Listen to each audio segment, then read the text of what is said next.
I thought about the bigger impact, instead of building one strong, modern revenue organization, what impact could I have if I built hundreds? What drew you to this role as president for Sales Talent Group? I don't believe that being professional means that you can't be authentically yourself.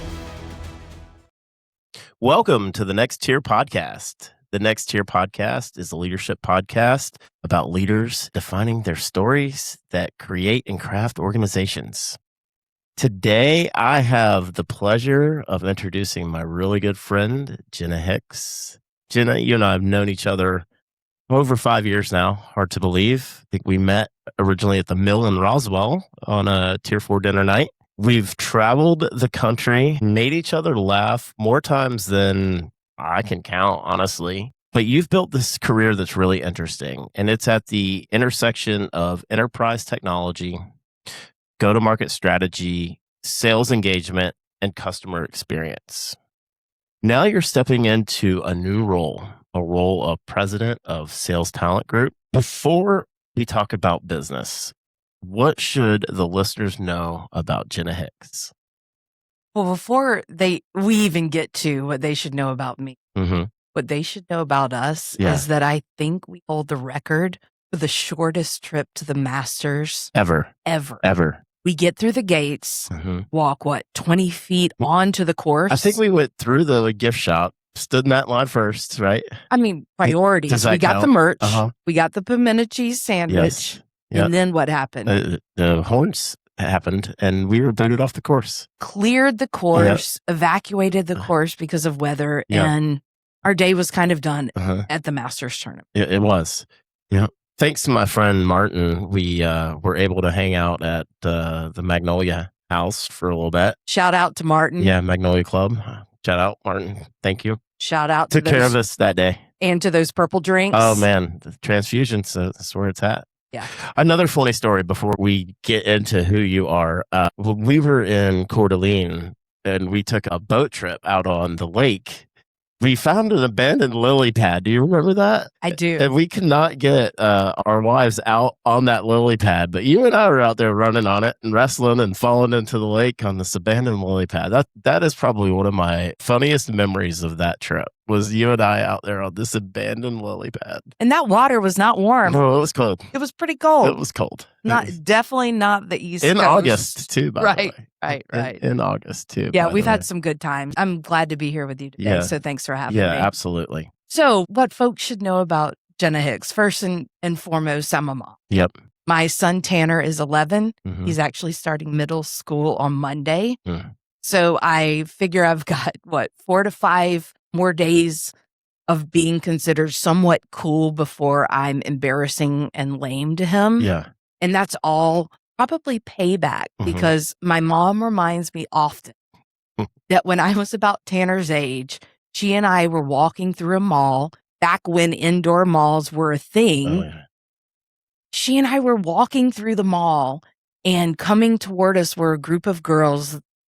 And the thought of being seen with my mom at that age was so horrifying that I shoved my dear mom so hard into a store, into a rack of clothing, like into the clothing rack, because I didn't want to be seen with her. So she reminds me often that what I'm getting ready to experience in the next couple of years is just complete payback. So give me 5 days, I'm going to be lame and embarrassing. But outside of that, I'm a huge college football fan. We're about 30 days out from the season. So excited about that. Clemson. Love the Clemson Tigers. Yep. Georgia Southern plays Clemson this year, September 12th. You know what? Georgia Southern may have a chance because... I don't know. You heard it here first, if it's true. I mean, Dabo's got to get on board with the transfer portal and all of that good stuff. I don't even know that we're in the top 25 to start this season, which is rare for Clemson. But regardless, I love college football. Yeah. Love it. I love a good karaoke night. Now, how well it goes depends on song choice, truthfully, how many drinks I've had. Yeah. But there's usually, it's more about enthusiasm than talent. Is this where we shout out chaplains? Chaplains. Gotta love it. Gotta love it. Boston Mike, if you're still working there, love you, man. Love you. Outside of that, like you said, I've been in sales and go to market for about 25 years. Yeah. At the heart of what I've always done is people and relationships. I love solving problems, and I don't believe that being professional means that you can't be authentically yourself, and doesn't mean you can't have a good time along the way. And that's truthfully kind of how I try to live my life professionally. Yeah. And I've heard you say this several times that you consider yourself to be a casual communicator. I am. My communication style isn't overly professional. And I've heard some of the podcasts you guys have done here, and I hope I live up to those. But I hope people listen today and think, wow, she's really relatable. I think she's probably approachable and probably would be fun to have a conversation with. So, grew up in South Carolina? Correct. Okay. And ended up going to one school, but then transferred to University of Alabama, Birmingham. Yeah, that's right. I started out at a private school in Birmingham, got a great scholarship to start out there, and was planning to actually join the Air Force. Wow. But then realized that engineering physics wasn't my path after a couple of really hard classes. Oh, yeah. And those are humbling. Very, very.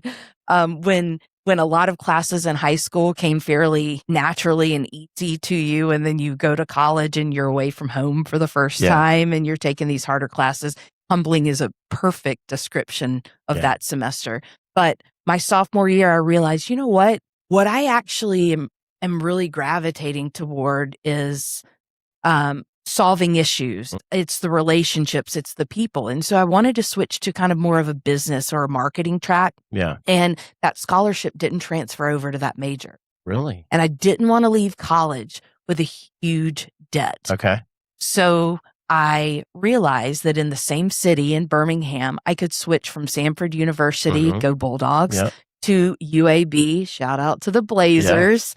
And I could leave college with having personally paid for my second 2 years of school and not leave either myself or my parents with a lot of debt. Yeah. I could keep the same friend group and, have the same quality of education, truthfully. And so that's what I did. So I finished up at UAB. And then from there, did you move to Atlanta? I stayed in Birmingham for about 4 years. Okay. And started my sales career right after I got out of school. I started in telecommunications after college, and worked for a great company headquartered right outside of Clemson, actually in Greenville, South Carolina, and worked with 3 amazing guys that were really good mentors for me. But started out in sales right away, started there, worked there for about 4 years, and then moved to Atlanta, and I've been here since. Okay. I want to talk about those mentors in a bit, but was there anyone like early on that had like an influence on you that you think led you to Samford and then to UAB? I think what led me to Samford, truthfully, and to be quite honest, I followed the money. Yeah. Samford had a great reputation. Right. When I did some college visits, it's a beautiful campus. Yep. It truly has that college experience of having a quad, having fraternities and sororities, but being able to experience a school like that with 100% scholarship was really appealing to me. So I went there not knowing any other single person that was going to that school. That's cool. And Leap of faith, slightly intimidating, best move that I ever made. Oh, that's great. So let's transition a little bit into your leadership journey. You've had many offers and opportunities to choose from. What drew you to this role as president for Sales Talent Group? Great question. And over the past 3 months, it's a decision that I've been weighing heavily. And truthfully, I surprised myself in the decision. In the decision that Me too, I made. a little bit. Right. I, for the past few years, have become really, really interested and invested in the way that go-to-market organizations are changing and evolving, the way that sales in general is evolving with not only in AI innovation, but buyer behavior. licensing models, Yeah. pricing models, all of these things are Mhm. changing what we think of as traditional sales and go to market. And I was doing a lot of that at Liquidware. Right. And I fully expected my next role to be leading a Mhm. go to market and building a go to market revenue organization for a single organization. Okay. It's what I expected. And truthfully, I had a few great offers. Right. But then as I thought what I wanted my impact to be, Mhm. and when I was presented the opportunity here at Sales Talent Group and this, executive search opportunity, Mhm. I thought about the bigger impact. Instead of building one strong, modern revenue organization, Right. wow, what impact could I have if I built hundreds Yeah, you of multiplication. Yeah. hundreds of modern revenue organizations? What if I could teach a lot of organizations what I know about how sales and revenue organizations are changing Yeah. and help them kind of see around the corner to help them build what's next? Yeah. That's interesting because I remember we had a conversation at your house in May. And I think you probably remember it too, where, we talked about betting on yourself and the right opportunity is going to find you. Enjoy your time off this summer with your family. And sometimes these things have a way of finding us. And so when Absolutely. you realized that this was the next step, when did you know you were ready? Do we ever know Oof, we're I don't think completely so. ready? Yeah. I don't know if we ever know we're completely ready. Yeah. And truthfully, Rob, depending upon the hour, depending upon the day, Yeah. my answer may change on that. Yeah. It's fluid. Right. It's fluid. But I can tell you that I know the past 25 years Mhm. have prepared me. Yeah. They've led you to this point. They've led me to this point. And I knew that I wasn't looking for my next role Mm. to provide comfort. No. I wanted it to provide growth. Mhm. Make you uncomfortable. Yeah. I mean, there's growth in that tension Mhm. between being able to use that experience, but knowing what you don't know. Right. Right. And so I wanted an opportunity that could use my experience, but not allow me to be complacent Mhm. with that experience. Sure. And I think that's exactly what being president of Sales Talent Yeah. Group is going to allow me to do. Yeah. And the one thing I think you will find about this industry is that the thing that is constant is change. I love it. And that's what's going to keep you on your toes. I really believe that. We talked about, I think, what you're excited about most, which is creating multiplication for hundreds of organizations. What does success in year one look like for you? Good question. And obviously, we want to grow the business. Right. We're going to measure things like revenue, Mhm. placements, Right. retention. We're going to measure all of Mhm. those. But for me, that isn't the only way we're going to measure success in you. Okay. For me, if our clients start looking differently Mhm. at the business decisions behind their searches differently, Mhm. if they start thinking about how they're going to grow their revenue organizations for the next 12, 24, 36 months Mhm. differently, that's success. Okay. If the candidates that we work with feel respected Mhm. and properly cared for and shepherded through the search process, Yeah. that's success. It is. If internally our team feels like we're building something special, Yeah. if they feel like we're growing into our next chapter, Mhm. that's success. Yeah. And I think I have a responsibility to the history and the 27-year legacy that John O'Brien's built here with Sales Talent Group. Yep. That I don't want to just preserve what John O'Brien has built. What I truly want to do, I don't want to freeze that in time. I Mhm. want to honor it Right. by building upon it. Mhm. So success for me is if we can grow without losing what has made Sales Talent Group a success up to this point. The Yeah. relationships, Mhm. the humanity, Mhm. all of the qualities that have made this organization what they are for 27 years. Mhm. If we can hold on to those while modernizing our approach and our methodologies, That to me Yeah. is success in year one. I love it. And I think that's the key. You don't really think about sales recruitment, go to market recruitment as modern. And the interesting thing about that is the the individuals that you're placing are selling modern technology most of the time or modern products. So I think that's the right path. Creating an experience that is repeatable, and an experience that's memorable, that creates value, both on the candidate side and for the clients, and taking the foundation that's been put forward and expanding on that is, I think, just the right direction. So I'm really excited to have a front row seat to the journey for sure. It's going to be a lot of fun. Let's talk about some defining moments for you. Uh, every leader has a few moments that fundamentally shape who they become. What are some of those moments for you? I think for me, probably two. Okay.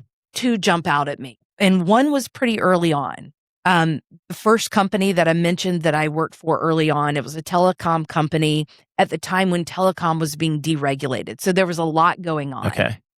And I was fresh out of college, had the opportunity to immediately get into a sales role and had success pretty early on. And my sales director at the time, Stan McAllister, pulled me aside one day and he said, "Do you have any idea why you're hitting your numbers and you're being so successful? Because you don't know what not to do." At the time I just kind of chuckled, but he continued and just said, "You'll kind of try anything. You don't know what playbook is right, what playbook is wrong." And to what extent I have tried to hold on to that mentality throughout my career, because experience is great. It is. But sometimes experience has a way of dampening our risk tolerance, so to speak. Yeah. And one thing that I've always tried to hold on to is, don't be afraid to make a mistake. Try something. Right. And if it doesn't work, don't be afraid to unmake that decision just as quickly. Right. And that doesn't mean we go rogue. That's not what I mean. We make educated decisions, but don't be afraid to take a chance. Don't be afraid to unmake that decision if it doesn't work. So Stan McAllister gave me that advice and kind of put me on that path long ago. And it's something I've tried to hold on to for the past 25 years. Shout out Stan. Yeah, Stan McAllister, Clemson grad, love him. And he actually lives in Clemson to this day. And I try to see him still when I go to games. But the other leader and the other moment is a little more current. And that's with my time at Liquidware. Okay.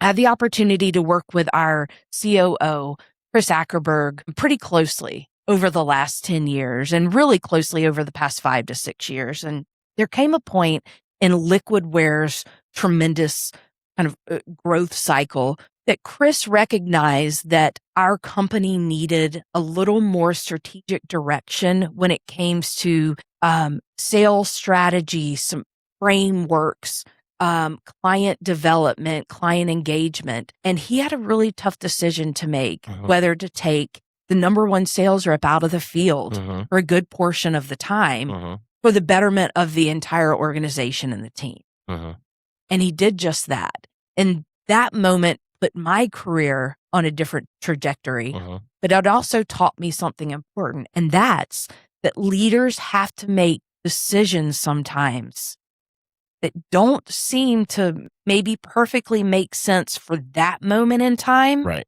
But it's for the betterment of the organization 12, 24, 36 months down the road. That's right. And I feel like that's kind of where we are with Sales Talent Group. And that's where our clients are. They're looking right now to make decisions. Right. For where they're going next. So I really appreciated my work with Chris over the years.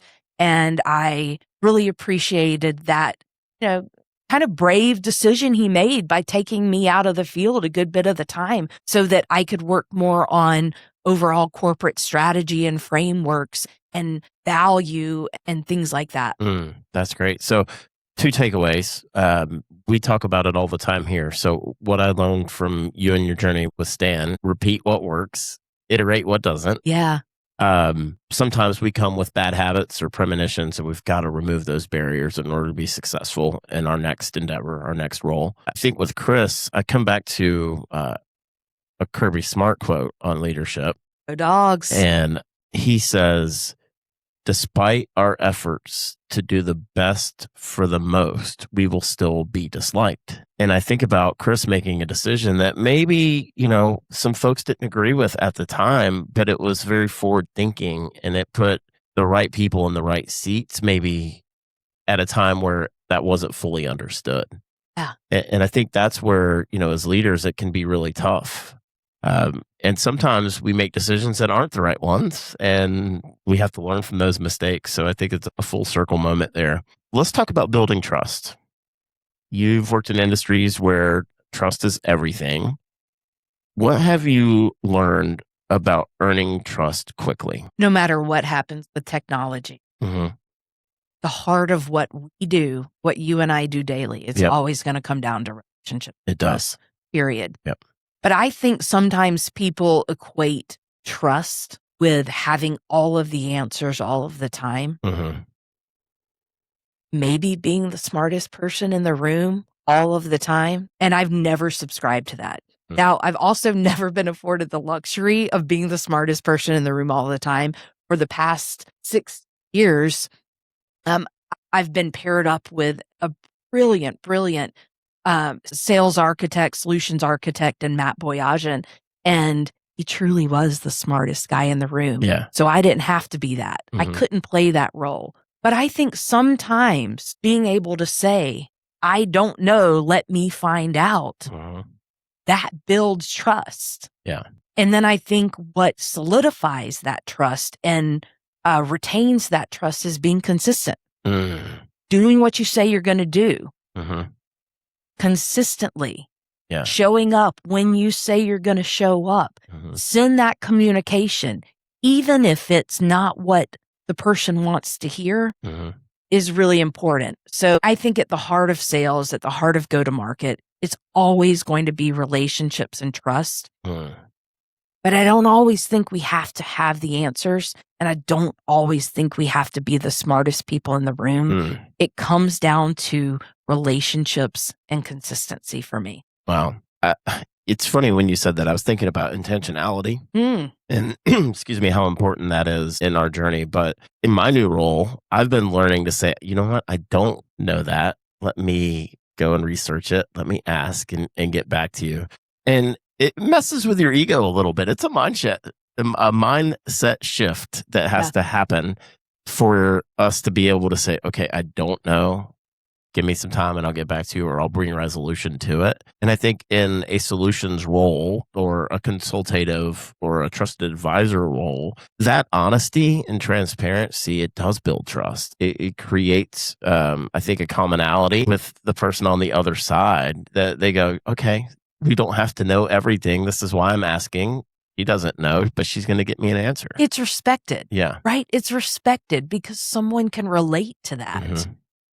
Yeah. We've all been in that situation. Yeah. So I agree completely. Yeah. John and I, our marketing manager during our tech talks, I think episode 5, we were talking about, we've been so programmed to know the answer, but the way things are different now is it's about asking the right question.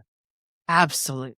And asking the right question and then listening. So there's 2 parts to that. You have to listen once you ask that question. And that's going to put you on the right path, I think. So let's talk about the state of sales talent. You ready? That's a big one. It is. So you spend every day studying top performers and top performing sales talent. What separates elite sales professionals from everyone else? Yeah, that's a great question. I want to pull that back just a little bit. Okay. And talk about what separates elite sales and revenue organizations. Okay. So let's start there. Than others. Start with the team first.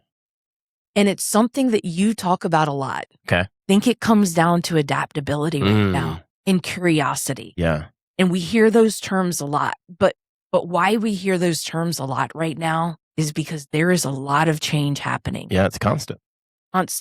Innovation is causing us to have to change and adapt at a pace like never before. Mm-hmm. And especially in sales and go-to-market, especially because our challenge is to adapt faster Mm-hmm. than our buyers are. Mm. So think about that for a moment, right? Okay. We have to stay ahead of the changing buyer behavior. Mm-hmm. And where the market is right now, we've got a lot of organizations that are using yesterday's hiring playbooks, Mm-hmm. hire tomorrow's leaders and talent. So there's a gap. There is a gap, and it's understandable Mm-hmm. because of that pace of change. Yeah. And truthfully, that's a gap where I want sales talent group Mm-hmm. to help solve. Okay. That's where I think we can help organizations kind of understand and look around the corner Mm-hmm. and see what's next and help them craft that new, more modern hiring playbook Mm-hmm. so that they know what tomorrow's leader and tomorrow's seller needs to look like to stay ahead of those changing buyer behaviors. Okay. That's my goal. Do you think there was a moment in the last 5 or 6 years that influenced this gap, this change that we're under? I do. I think it all surfaces around buying behavior. Okay. So previously, buyers really relied on sellers to give them all the information. Mhm. Think 6 to 10 years ago. Yeah. So we'll say pre-COVID. I Okay, think, fair enough. Pre-pandemic. Yeah. Okay. Is there an acronym for that? If not, we should coin one, right? So yeah, buyers relied on sellers to serve them up all of the information they needed and all of the research and content. But what started shifting maybe 4-ish, 5-ish years ago is 70 to 80% of the research that a buyer does Mhm. is prior to ever having contact with a seller. Wow. And I'm referring to strategic sales, Yep. not transactional sales, but on the strategic side of things. But if you think about that, 70 to 80% of the sales process is done Mhm. before a seller is actually involved. So what that means is your go-to-market organization has widened. Your marketing team, your branding team, your messaging team is more important Right. than ever before because you've got to be able to get your message across when your seller isn't in the room, That's right. right? Yeah. So I think that moment Mhm. has changed how the revenue organization has to be built and why that playbook has to be modernized more than any other moment. But there are a lot of other moments Yeah. that are also affecting that playbook. No, I think that's interesting that 80%. I mean, it's a crazy amount of time that's spent doing their research. And as you were saying that, it makes me think, how then are we selling on emotion in that case when they're doing research on the front end? But also, to your point, visibility matters. Buyers buy from brands that they recognize and know, even in go to market. So yeah, it's an interesting shift, I think, that's happened. We're seeing a lot of that too on our side as well. When we onboard new clients, the amount of time and investment that it's gone in, it generally isn't from a cold outreach that's happening anymore. It's a lot different landscape now. Sure. But the stats on closing percentages from a warm outreach versus a cold outreach, there's never been a greater gap between those two. Mhm. And then you add in the fact that buyers are buying not on feature functionality Yeah. any longer. You're having to prove to them results, value, Mhm. output more than ever before. Mm. But if they're only dealing with a seller that lasts 20 to 25% of the process, Mhm. you better really be able to communicate value early on without a seller. Right. So being able to do that. To keep them in the cycle, right? Yeah. Yeah. Interesting. So that's kind of a paradigm shift there and requires a lot more legwork for your messaging team Mhm. and your branding to be able to get that messaging correct, to be able to really be results and value oriented Yeah. from the very start. Right from the beginning. Yeah, I'd be interested to know and this is kind of an open rhetorical, but the amount of cold outreach that is actually turning into clients versus the warm outreach. We don't have any data on it right now currently, but I bet it would, to your point, be a pretty significant gap that exists. Hey everyone, Robert here. This seems like the perfect place to hit the pause button as we round out part 1 of our conversation with Jenna, and you're not going to want to miss part 2. In part 2, the conversation becomes even more personal. We'll explore Jenna's leadership philosophy that's guided her throughout her career, from hiring for adaptability and curiosity to building trust through authenticity. We also explore how AI is changing the talent landscape, why human connection matters more than ever, and the legacy she hopes to leave as president of Sales Talent Group. Thanks for tuning in, and we'll catch you next time.